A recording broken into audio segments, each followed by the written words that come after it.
Welcome back. We are on the topic of love, and this is the final talk on the 4 loves by C.S. Lewis. And before we proceed to the 4th type of love, which is agape or charity, I wanted to thank each one of you who's taken the time to write in or call with constructive criticism. It means a lot to a newbie like me. Quite frankly, when I started off this endeavor, I wasn't clear with regard to the direction that I wanted it to take. And so evidently it's an amateur endeavor. And it's been a very humbling experience because I've come to realize that while I may be a decent teacher, I've come to realize even more that I'm a technology dud. That said, I've been quite amazed at the positive feedback with regard to the content, the delivery and so on.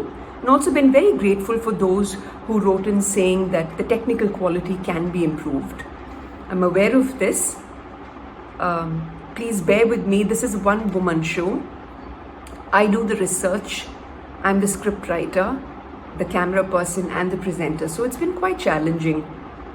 And hence my empathy for those in the public eye has gone up quite enormously. Those who are constantly, put through a process of evaluation. I now feel the pain. So I just wanted to take the time to show you the book that we discussed in the last talk with regard to the relationship between Storge and Eros. So this is the book, Dibs in Search of Self. And the book that we've been primarily discussing throughout this series is The 4 Loves by C.S. Lewis. And for those of you who are interested, or if the series has piqued your interest, you can surely delve in yourself, and because this has just been a glimpse of what the books are about. Now, with regard to the earlier talks about the natural loves, which is Storge or affection, Philia or friendship, and Eros, we discussed that all these natural loves are good in and of themselves. It's just that they are prone to distortion or can be inordinate, in the sense that they can be prone to excess. Lewis says that these natural loves cannot even remain themselves or do what they promise to do without the help of God. They either vanish or become idols. Now, we've kind of alluded to this in the previous videos. For example, in the video on the relationship between Storge and Eros, we saw that even a parent-child relationship is prone to such distortion. Parents who are considered to be the visible face of God can also be lacking with regard to their affection and love for their children. In the video on erotic love, we saw that Eros can become inordinate. In other words, it can become untamed, which can result in an extreme form of violence or a minor form of violence. So none of these natural loves can be perfected without the love of God. That said, Lewis is quick to assert that the solution cannot be worse than the problem itself. So he states that those who say it's better not to love because if we love, our hearts are going to be invariably broken, because love is deficient, because all loves are either prone to betrayal or loss on account of death. So it's better not to love. He says that such a statement is a calculative statement because it comes from a space of not wanting to get hurt. Lewis says that love is not a safe investment because to love means to be vulnerable. It is to be aware of the fact that your heart can be possibly broken. So for those who choose the safe investment and choose not to love wholeheartedly, will either become hard-hearted or cold, which according to him is worse than inordinate love. So what is inordinate love? The inordinacy or the excess is not with regard to the excess in terms of love for fellow beings, but with regard to the smallness of our love for God, says Lewis. And the litmus test for this is proven by way of our decision as to whom our will finally relent to. Is it the will of God, or is it the will of our loved ones? In other words, when love for our near and dear ones comes in the way of our love for God, when we concede to their love instead of the will of God, it is then that the natural loves take precedence over the love of God. And we will discuss this very concretely so that it becomes clear. That said, Lewis says that the natural loves are capable of glory, are capable of agape. And he describes this by way of an analogy. And the analogy is this. He says that a garden, in order to be distinguished from the wilderness, must be constantly pruned and weeded. And this is the role of the gardener. And when the gardener performs his role, the garden shines forth in terms of its beauty and fecundity. But while the role of the gardener itself is significant, what is more important is the rain, the sunshine, the heat that actually brings this process about.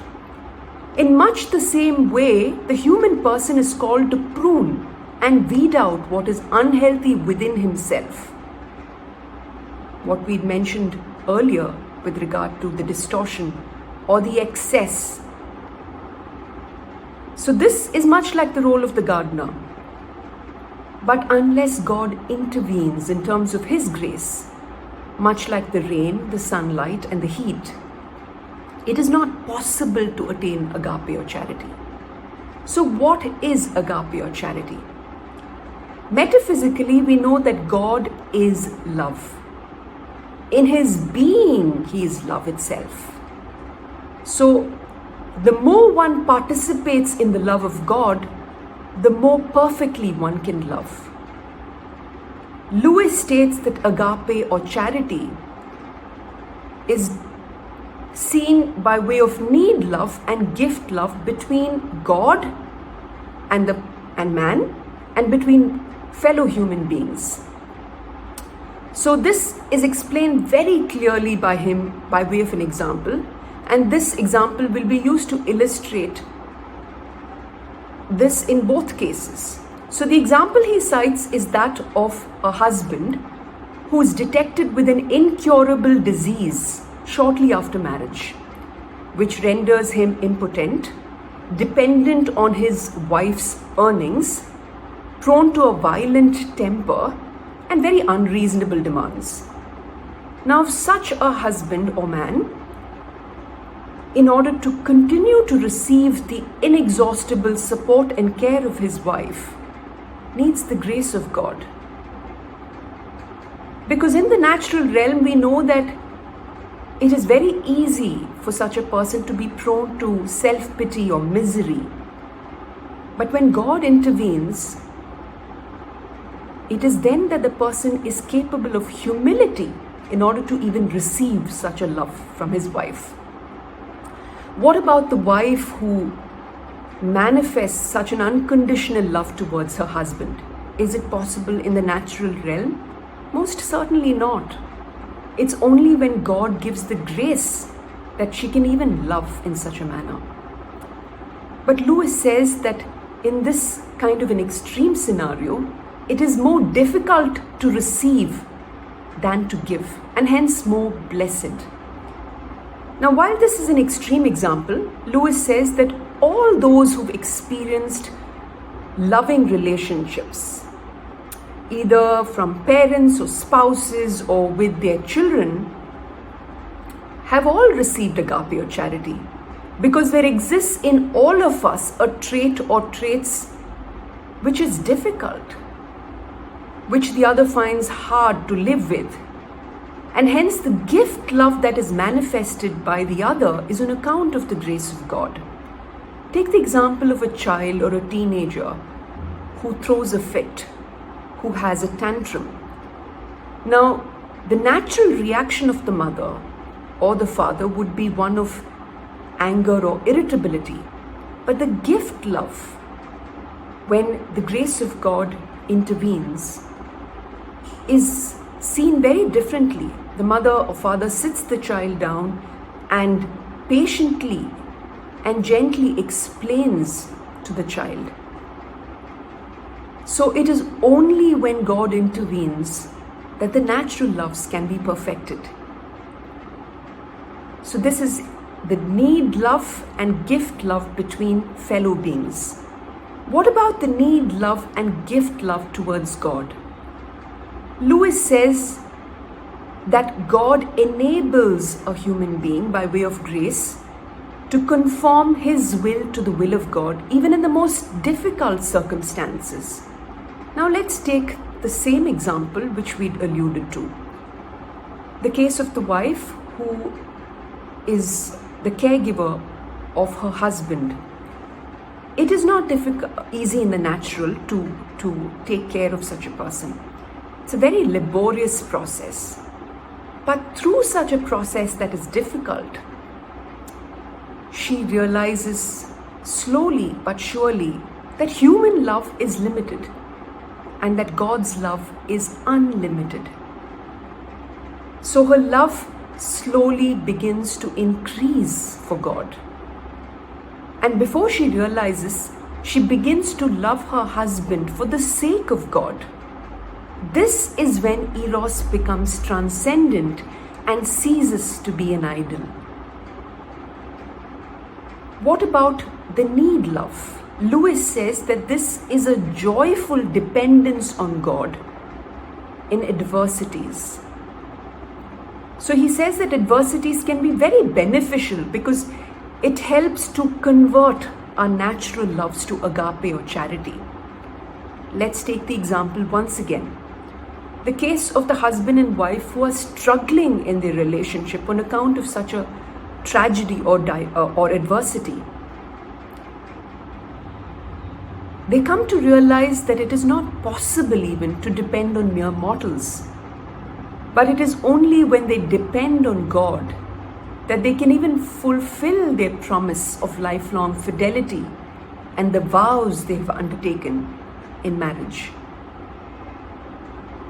So this is the need love and gift love towards God.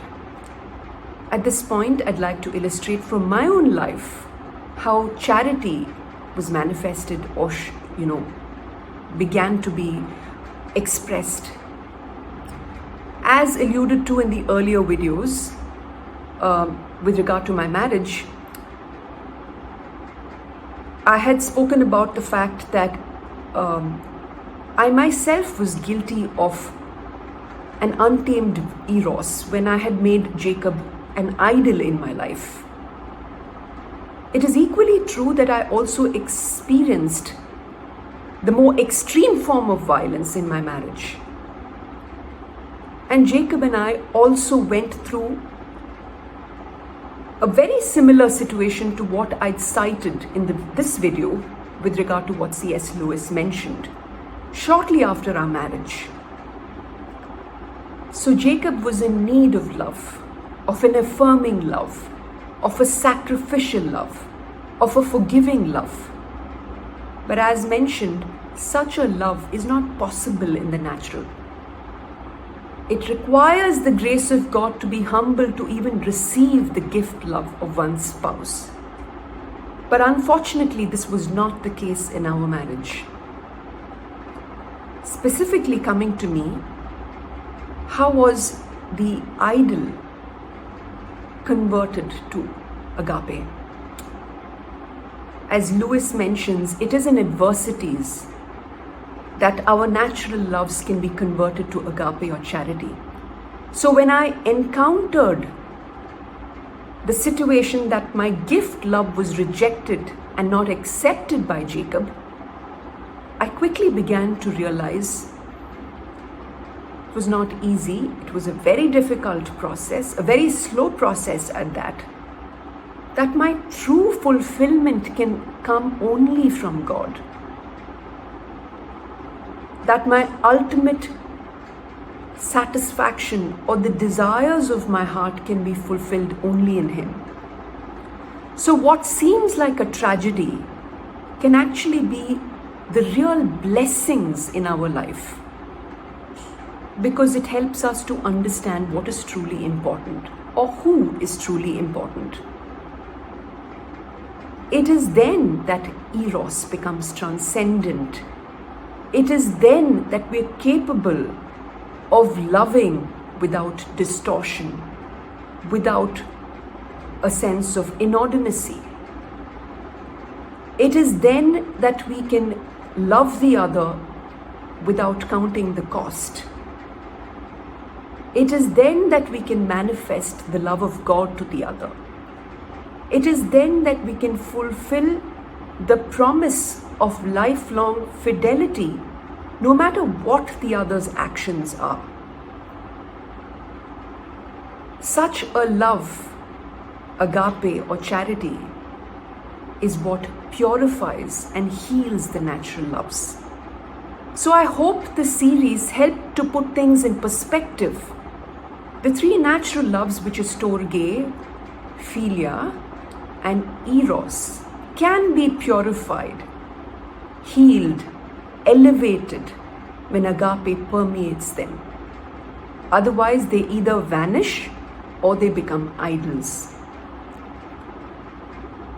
So I hope when you hear the word love, you don't just associate it with friendship or affection or romance. But I hope the series helped you to understand that unless God is present, these loves don't stand a chance. They cannot become what they're meant to be without God being there.